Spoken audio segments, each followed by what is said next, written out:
matemática sempre foi a melhor forma de enxergar o mundo. Eu sempre vi matemática em tudo, mas só ver não era suficiente.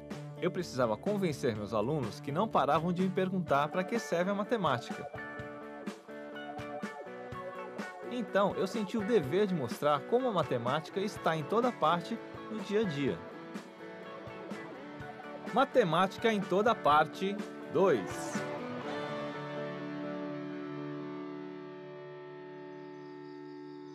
O zoológico é um lugar fantástico para quem gosta dos animais, porque ali a gente encontra uma verdadeira coleção da biodiversidade cheia de riquezas e curiosidades. E claro, cheia de matemática. Quando eu era pequeno, vinha até o zoológico para comer pipoca e rir dos macacos. Agora que eu me tornei um adulto, eu continuo vindo aqui para comer pipoca e rir dos macacos. Mas além disso, eu venho aqui cheio de energia para investigar a matemática acontecendo onde a coruja dorme. Aliás, não só a coruja, mas a águia, o leão, o elefante e outros animais. Hoje eu estou aqui com o Fernando, um cara que vive entre os bichos.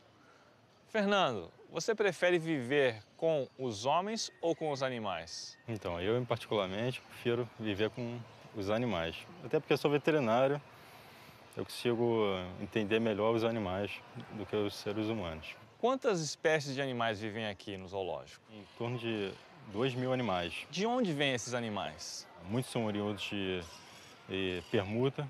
Permuta que a gente chama troca com outros zoológicos, outros criadouros. Outros são vindos de apreensões, outros de resgate de fauna. E alguns também são oriundos de circo.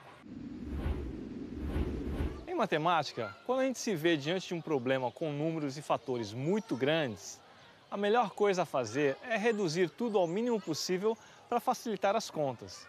Isso acontece na contagem da população de uma determinada espécie. Por exemplo, para se estimar o tamanho da população de antas de uma determinada região, o pesquisador pode utilizar a contagem por amostragem, ao invés de sair contando anta por aí. Em primeiro lugar, o pesquisador precisa marcar algumas antas dentro da população que está observando. Depois, ele precisa esperar que esse grupo marcado se misture de novo à população local. Após esse período, o pesquisador precisa capturar mais algumas antas, talvez algumas delas já estejam marcadas, e isso significa que elas estão sendo recapturadas. Repetindo esse processo algumas vezes e coletando os dados, o pesquisador já pode estimar a população. Basta multiplicar o número de indivíduos de cada captura e dividir o resultado pelo número de indivíduos capturados. Como em toda estimativa, existe um grau de incerteza. O pesquisador deve levar em conta essa margem de erro para chegar a uma estimativa bastante confiável. O uso da contagem por amostragem auxilia o monitoramento das espécies ameaçadas de extinção. Muitas vezes, animais ameaçados de extinção são levados para os zoológicos para se reproduzirem em cativeiro e ainda promoverem a conscientização da população para o problema da extinção. Como a gente sabe, evitar a extinção de espécies é um dos maiores desafios dos cientistas que estudam a vida no planeta. A extinção e o surgimento das espécies são eventos naturais, mas esse processo, que costuma ser lento e gradual, se acelerou muito nos últimos anos em função da ação humana. Para monitorar as ameaças de extinção das espécies, foram criadas categorias de risco com parâmetros específicos baseados em princípios de contagem. Para que uma espécie se enquadre na categoria denominada em perigo, que é uma das mais graves, por exemplo, basta que essa espécie satisfaça a um dos 5 critérios estabelecidos pela comunidade científica. O primeiro critério é o da redução no tamanho da população. Este critério é avaliado a partir de índices que variam de acordo com o tempo que os cientistas investiram na observação das comunidades dessa espécie e as causas da redução de sua população. O segundo critério é a distribuição geográfica, quer dizer, de que forma os elementos dessa espécie se distribuem pelo território analisado. O terceiro critério parte do número de indivíduos adultos dentro da população da espécie.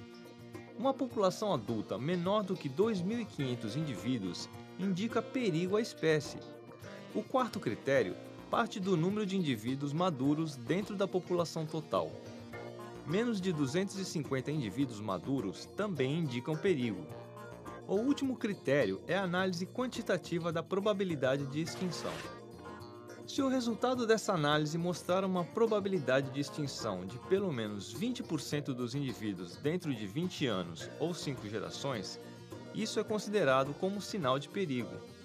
Com o auxílio luxuoso da matemática na definição desses critérios e com os resultados de muitas observações, os cientistas podem monitorar o nível de ameaça de cada espécie, buscando encontrar soluções para reverter os casos mais críticos. Com o passar do tempo, os zoológicos, que eram um lugar de puro entretenimento, quase uma vitrine de animais vivos, passaram a ser centros de pesquisas e educação fundamentais para a proteção da biodiversidade no mundo todo. Só esse zoológico aqui tem mais de 2.000 animais recebendo todos os cuidados para que cada vez mais pessoas conheçam e ajudem a preservar a fauna. Agora, cá entre nós, esse povo daqui deve ter um trabalhão para organizar esse monte de bicho, não é não? Passear pelo zoológico pode ser um belo programa de domingo com a família.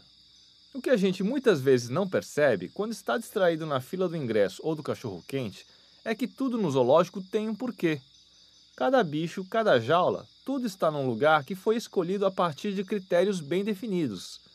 Eu ainda não sei quais são esses critérios, e o que eu quero fazer agora é desvendar a matemática que existe por trás da organização do zoológico.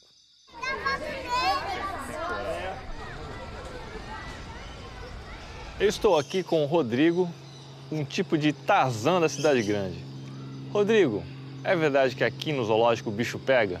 O bicho pega. A gente tem que tomar cuidado porque a maioria dos animais aqui são selvagens, né? Então a gente tem que usar equipamento de segurança, enfim. Pega mesmo.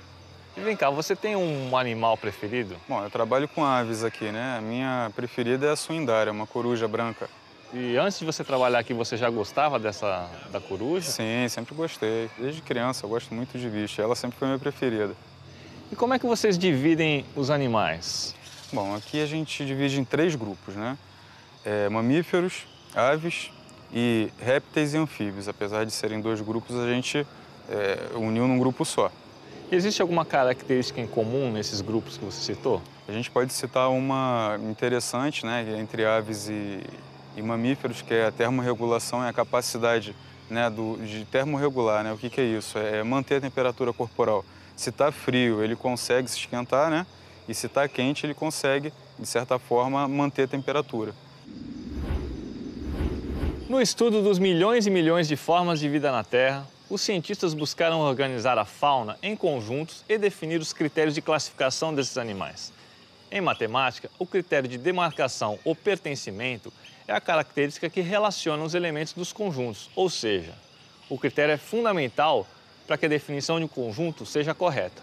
Dentro do conjunto dos seres vivos que tem mais de uma célula, os chamados pluricelulares, a gente pode adotar alguns critérios para criar subconjuntos. Por exemplo, os animais e os vegetais. Eles compõem diferentes subconjuntos dos conjuntos dos seres pluricelulares. Os animais são heterótrofos, quer dizer, eles precisam de fontes externas de alimentação, enquanto os vegetais são autótrofos, quer dizer, eles produzem seu próprio alimento através da fotossíntese. E os subconjuntos também podem ser divididos. Dentro do subconjunto dos animais, a gente pode estabelecer um critério de classificação, como por exemplo, os animais que se alimentam do leite materno quando filhotes. Agora a gente tem um novo subconjunto, que é o dos mamíferos. No caso do nosso exemplo, esse subconjunto tem 2 elementos, esse bichinho simpático e eu. De modo geral, uma sequência de subconjuntos é infinita, mas no caso dos seres vivos, essa divisão não pode seguir infinitamente. O limite nesse caso é cada indivíduo. A teoria dos conjuntos é utilizada na biologia justamente para ajudar na divisão e estudo das espécies. Dividir os seres vivos por meio de características como alimentação, tipo de pele, esqueleto, tipo de reprodução, habitat, entre outros, ajuda os cientistas a comparar e compreender melhor as espécies.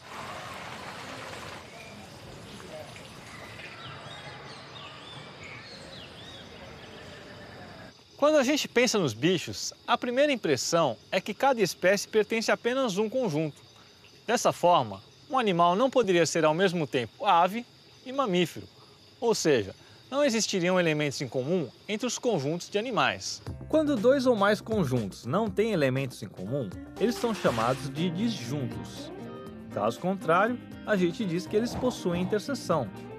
Mas tem uns bichos que são difíceis de classificar. O ornitorrinco, por exemplo, tem pelos, bicos e pés de pato, bota ovos, produz leite para alimentar os filhotes, nada debaixo d'água e tem veneno como as serpentes. Por causa dessas características únicas, se a gente fosse levar em consideração apenas a teoria dos conjuntos, ele poderia pertencer a vários conjuntos. Quando um mesmo elemento pertence a mais de um conjunto, esse elemento é a interseção entre os conjuntos. O ornitorrinco poderia ser uma interseção entre o conjunto dos mamíferos, das aves e dos répteis, por exemplo. A discussão sobre a classificação do ornitorrinco ainda rende muitas polêmicas entre os estudiosos dos animais. Eu não vou dar palpite nessa história. Para mim, que estou no zoológico, passeando e investigando a matemática dos bichos, basta saber que o ornitorrinco, além de render muito assunto, é uma figuraça.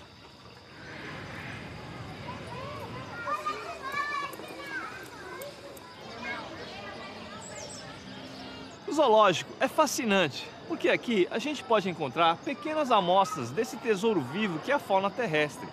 Um tesouro para quem gosta dos bichos, para quem estuda a natureza, para as famílias que procuram um bom programa no domingão e, claro, para os matemáticos, que encontram no zoológico tudo isso, mais um monte de matemática e algumas lembrancinhas bem legais.